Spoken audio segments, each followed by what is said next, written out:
খেতে চেয়েছিল বলে ভোরবেলা গিয়ে বাবা এত বড় সাইজের সন্ত্রা কাঁকড়া নিয়ে এলো। তো চলো গল্পটা শেয়ার করি। সো হ্যালো এভরিওয়ান, কেমন আছো তোমরা সবাই? আমার নতুন একটি মিনি ব্লগে সবাইকে ওয়েলকাম। রোজকার দিন মতো সকালটায় ঘুম ভেঙেছিল 5টা 20-তে। ঘুম থেকে উঠে স্নান করে বাগানে গিয়ে একটা জিনিস লক্ষ্য করলাম। এই জিনিসটা হচ্ছে বিনা সারের জিনিস। প্রত্যেকটা বছরই আমাদের বাগানে হয়, না কোনো বিচায় না কোনো ওষুধ ছাড়ে।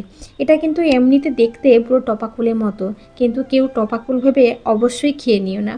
এটা হচ্ছে আমাদের বাঙালি খাঁটি ভাষায় দেশি টমেটো, যেটা দেখতে বা খেতে অতুলনীয় স্বাদ। বাবা মা যখন বাড়িতে আসে পুরো আমাদের বাড়িতে আনন্দ উৎসব শুরু হয়ে যায়। কোনটা ছেড়ে কী যে করব সেটা আমাদের সারা দিনের সময়ের মধ্যেই কেটে যায়। আজকে বাবা ভোরবেলা 4টের সময় দিয়ে উঠে বাজার থেকে এত বড় বড়ছে নোনা মাছ, তার সঙ্গে সঁতরা কাঁকড়া নিয়ে এসে, কারণ বাড়িতে সবাই মিলে খাওয়া দাওয়া করব। আর আজকে দুপুরে রান্নাটা আমার বাবা করবে।